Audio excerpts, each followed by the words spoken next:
ફેક્ટરીમાં લાગેલી ભીષણ આગ કાબૂથી બહાર છે। 1.5 કલાક બાદ પણ આગ બેકાબુ છે। રાજકોટના પીપળિયા ગામે કંપનીમાં ભીષણ આગ લાગી છે। સવારે 9 કલાકે આ આગ લાગી હતી। 5 કિલોમીટર સુધી ધુમાડાના ગોટે ગોટા દેખાઈ રહ્યા છે। ફાયર વિભાગની 4 થી 5 ગાડી ઘટના સ્થળે છે। ફાયર વિભાગે મેજર કોલ જાહેર કર્યો છે।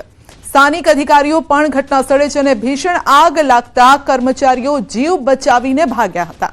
તો નજરે જોનાર લોકોએ કહ્યું છે કે બોઇલર ફાટતા આ આગ લાગી છે। તેલનો જથ્થો હોવાથી આગ વધુ વિકરાળ બની છે।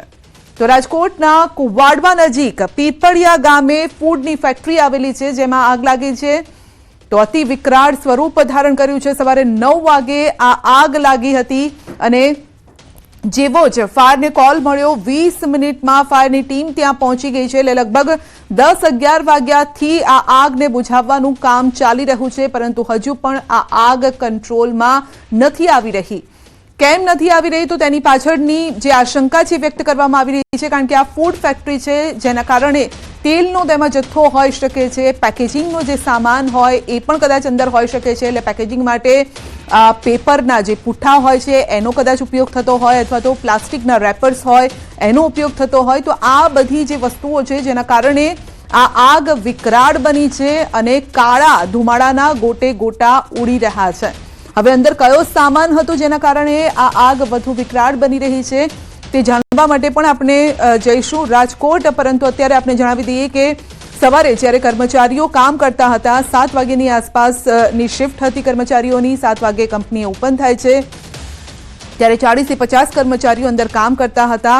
9 વાગ્યાની આસપાસ આગ લાગીને જેવી જ આગ લાગી લોકો ફેક્ટરીની બહાર નીકળી આવ્યા હતા, દોડી આવ્યા હતા। સમય સૂચકતા તેઓએ દાખવી હતી જેના કારણે લોકોનો જીવ બચી ગયો છે। એટલે ફરી એક મોટો આગ કાંડ થતા બચી ગયો છે કારણ કે થોડા સમય પહેલા જ થોડા મહિના પહેલા જ આપણે જોયું હતું કે રાજકોટમાં જે આગ લાગી હતી ગેમ ઝોન કાંડ જે થયો હતો ત્યારબાદ આ મોટી એક આગ માનવામાં આવી રહી છે કારણ કે 3 કલાકનો આ સમય વીતી ગયો છે। 9 વાગે આગ લાગી હતી અને ત્યારબાદ હવે 12 વાગ્યાનો સમય થઈ ગયો છે। તો 3 કલાકનો આ સમય વીતી ગયો છે। આગને કાબુ મેળવવાના તમામ પ્રયત્નો થઈ રહ્યા છે। ફોર્મનો મારો ચલાવવામાં આવી રહ્યો છે, પાણીનો મારો ચલાવવામાં આવી રહ્યો છે। ઓક્સિજન બોટલ સાથે જે ફાયરના કર્મચારી છે એ પણ અંદર જઈને પણ આગ બુઝાવવાના પ્રયત્ન કરી રહ્યા છે પરંતુ અમારા સહયોગીએ જે રીતે વાતચીત કરી હતી કે અંદર ધુમાડાના ગોટે ગોટા છે જેના કારણે આગ બુઝાવવામાં અંદર વ્યક્તિ જાય તો તેને પણ મુશ્કેલી પડી રહી છે।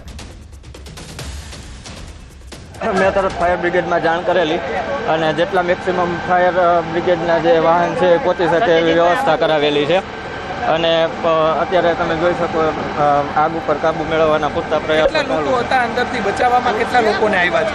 આપણે કંપનીમાં ટોટલ 200 થી 250 માણસો છે, બધાને સેફટી બહાર કાઢી લીધા છે। કોઈ જાનહાની તો 200 થી 250 લોકો હતા। અત્યારે આંકડો એ સામે આવી રહ્યો છે। જોવાનું રહેશે કે સચોટ આંકડો કેટલો છે કારણ કે સવારે જ્યારે વાતચીત થઈ ત્યારે પ્રત્યક્ષદર્શીઓનું કહેવું હતું કે 40 થી 50 લોકો હતા।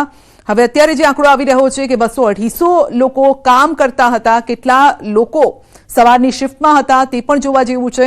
તો જે વ્યક્તિને આપણે સાંભળ્યા તેમણે જ ફાયરની ટીમને કોલ કર્યો હતો। કદાચ એ પ્રત્યક્ષદર્શી અથવા તો સ્ટાફ પણ હોઈ શકે છે। કોઈ ચોક્કસ કારણ હજુ જાણવા મળ્યું નથી પણ કે બોઇલર ઉપર આગ લાગવાથી આગ વધુ ફેલાઈ હોય એવું જાણવા મળ્યું છે। હાલમાં ફાયર બ્રિગેડની મદદથી અમે આગ બુઝાવવાની કામગીરી કરી રહ્યા છીએ। ફાયર એનઓસી હતું કે નહીં પ્રાથમિક તબક્કે શું જાણકારી મળી? ના, હજુ એની કોઈ અમે તપાસ કરી નથી। હાલમાં તો આપણે આગ કાબુ મેળવવામાં અમારી કામગીરી ચાલુ છે।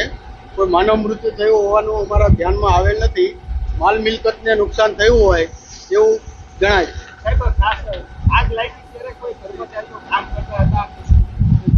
કર્મચારીઓ કામ કરતા હતા અને પણ એ આગ લાગતાની સાથે તેઓ બહાર નીકળી ગયેલ હોવાનું